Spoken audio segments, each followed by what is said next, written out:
Good morning all of you. তোমরা সবাই কেমন আছো? আশা করি তোমরা সবাই ভালো আছো। আর আজকে শুক্রবার, welcome to my new blog. আর আজকে এখন বাজে মোটামুটি 9:30। তো এখন আমি অফিসের জন্য বেরোচ্ছি।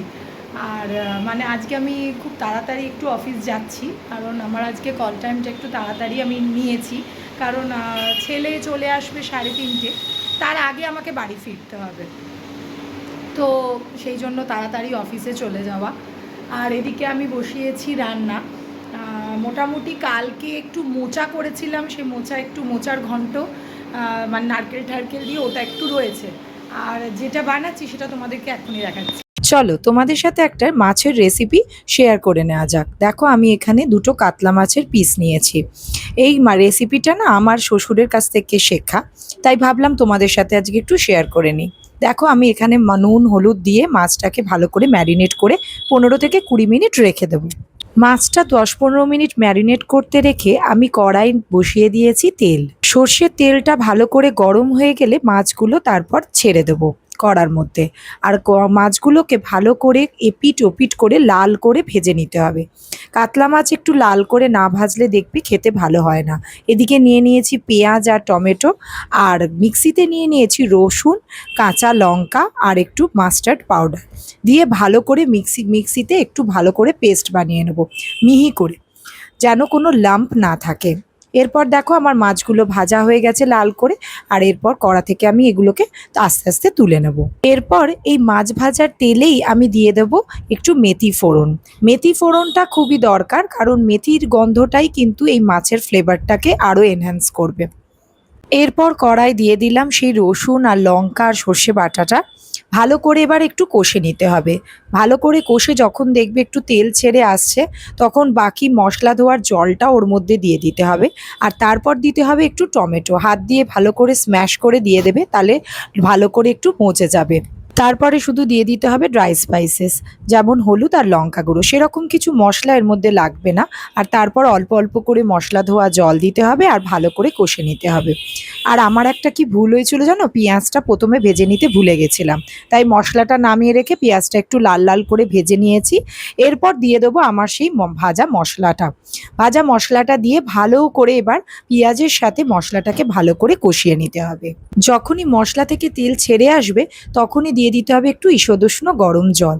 ভালো করে নাড়াচাড়া করে তারপরে দিয়ে দিতে হবে ভেজে রাখা মাছগুলো। এরপর একটু দিয়ে দিতে হবে পরিমাণ মতো নুন। আর তারপর ভালো করে ঢাকা দিয়ে বেশ কিছুক্ষণ মাছটা সিদ্ধ হতে দিতে হবে। যখন দেখবে মাছটা সিদ্ধ হয়ে গেছে, তখন নামাবার মুখে দিয়ে দিতে হবে দুটো কাঁচা লঙ্কা আর একটুখানি কাঁচা সর্ষের তেল। দিলেই একদম রেডি আমাদের মেথি রুই। দেখো দেখতে যেরকম টেম্পটিং লাগছে, তেমনি খেতেও কিন্তু খুবই টেস্টি। সবাই কিন্তু একবার বাড়িতে বানিয়ে দেখতে পারো কেমন হয়, আর আমাকে কমেন্ট সেকশনে অবশ্যই জানিও। করে যাচ্ছি কারণ বাড়িতে এসে আর টাইম হবে না, বেলাও হয়ে যাবে। আর তারপরে ছেলে এসে যাবে, তার এসে আর ইচ্ছাও করে না, খিদে পেয়ে যাবে বলতে পারো। তো ওই জন্য এখন রান্না ঠান্না করে বেরিয়ে যাব। আজকের ওয়েদারটা না প্রচণ্ড ক্লাউডি, তো ভাবছি যে যখন বেরিয়ে যাচ্ছি জানলা দরজাগুলো সমস্ত বন্ধ করে দিয়ে যাই, কারণ বাই চান্স যদি তো বৃষ্টি চলে এলে মুশকিল হয়ে যাবে। এই জানলা ঠান্লাগুলো বন্ধ করে দিয়ে গেলাম। আর সকালবেলা ছেলে গোপালকে করে দিয়ে গেছে, মানে ও খেতে দিয়ে চলে যায় সকালবেলাটা, কারণ জল খাবারটা না হলে অনেকটা দেরি হয়ে যায় গোপালের, তাই জন্য ও জল যেটুকুন দেওয়ার খাবার সেটুকুন দিয়ে চলে গেছে। মোটামুটি ঠাকুর সব হয়ে গেছে, এবার আমি বেরোচ্ছি। চলো, অফিস থেকে ফেরার পথে আবার কথা হবে। অফিসে পৌঁছানোর ছিল, তাই জন্য র্যাপিডো করে নিয়েছিলাম।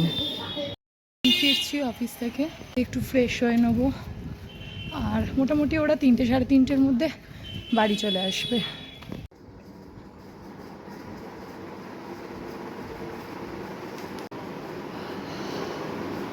চলো, একদম বিধ্বস্ত অবস্থা, মানে যা গরম পড়েছে, মানে বাইরে কিন্তু কোনো রোদ্দুর নেই, মানে পুরো একদম মেঘলা ক্লাউডি হয়ে রয়েছে, বাট গরম মারাত্মক। তো এই মাত্র এলাম আর বসেছি, এক গ্লাস জল নিয়ে একটু জল খেয়ে নিই, ঠান্ডা বাঁচলো। তো কিছু জিনিস নেওয়ার ছিল, সেগুলো নিয়েই মাত্র বাড়ি এলাম। একটু বসে রেস্ট নিই, তারপরে ফ্রেশ হব। চলে এসেছি আর এখন করব লাঞ্চ। লাঞ্চে তোমরা জানোই আমি কি বানিয়ে গেছি, আর শুধু কালকের একটু লেফট ওভারে মোচা রয়েছে, সেটা নিয়ে নেবো, আর মাছের ঝাল, এই দিয়ে লাঞ্চটা সেরে ফেলবো। বসে গেছি খেতে। মোচার ঘন্টটা কালকে বানিয়েছিলাম নারকেল দিয়ে, দুর্দান্ত হয়েছিল। তো মেয়ে বলেছিল যে একটু রেখে দিও মা, এসে আজকে খাবো ভাত দিয়ে। কালকেই পুরোটা উঠে গেছিলো, আর অল্প একটু আছে, ওটা আমি একটু নিলাম আর মেয়ের জন্য একটু রেখে দিলাম। আর ছেলে, আর মাছ তো আছেই, আর ছেলে তো মাছ খাবে না, ছেলের জন্য ভাবছি একটু ডিম ভেজে দেবো। খাওয়া দাওয়া পুরো কমপ্লিট, মেয়ে এদিকে ফিরে এসেছে, ছেলেও এই দিকটায় বসে গেছে, এই দেখো। আর কি খাচ্ছি দেখো, আইসক্রিম।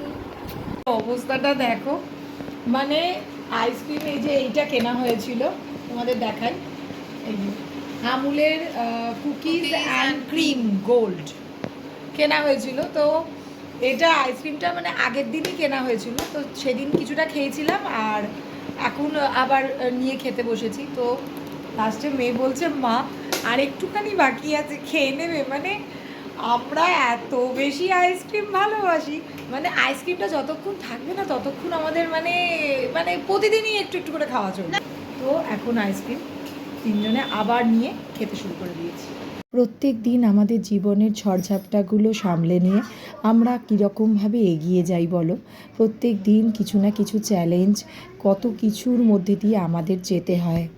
আর আমি মনে করি সমস্ত চ্যালেঞ্জকে মনের জোর দিয়ে অ্যাকসেপ্ট করা উচিত, ভয় পেয়ে নিজে যেন পিছিয়ে কখনো না পড়ি।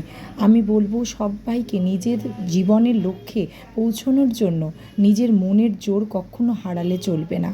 লোকে অনেক কিছু বলবে, কিন্তু সেগুলোর দিকে কান না দিয়ে সামনের দিকে সবসময় এগিয়ে যেতে হবে হাসি মুখে। এটাই তো হলো আসল জীবনের পরিচয়। আমি এই মনের জোর কোথা থেকে পাই জানো?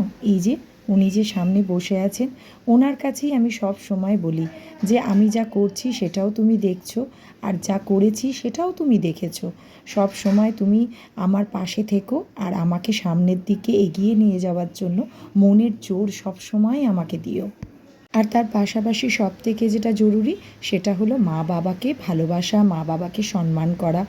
তাদের যদি আশীর্বাদ তোমার মাথার ওপর থাকে না, আমি মনে করি জীবনের কোনো যুদ্ধ তোমাদের কখনো হারাতে পারবে না, কারণ মা বাবা হলো ঈশ্বর সম। যখন কোনো কঠিন পরিস্থিতি আসবে সবাই মুখ ফিরিয়ে নেবে, কিন্তু এমন দুজন মানুষ মা বাবা, তারা কখনো তোমার হাতটা ছাড়বে না, তোমার থেকে মুখ ফিরিয়ে নেবে না। তাই আমি মনে করি মা বাবাকে সেবা করা, মা বাবাকে সম্মান করার মানেই হলো ঈশ্বরকে সেবা করা, ঈশ্বরকে সম্মান করা। তোমাদের সাথে গল্প করতে করতে দেখো আমার সন্ধ্যা আরতিও সম্পূর্ণ হলো।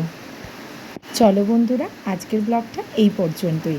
যদি আমার ব্লগটা ভালো লেগে থাকে প্লিজ প্লিজ প্লিজ যারা ফেসবুক থেকে দেখছো তারা ফলো করে দিও, আর যারা ইউটিউব থেকে দেখছো তারা আমার চ্যানেলটা সাবস্ক্রাইব করে নিতে কিন্তু ভুলো না। চলো দেখা হচ্ছে আবার পরের একটা নতুন ব্লগে। ততক্ষণের জন্য সবাইকে টাটা। তোমরা সবাই ভালো থেকো, সুস্থ থেকো, আর সবাই ভালো রেখো। চলো টাটা, শুভরাত্রি।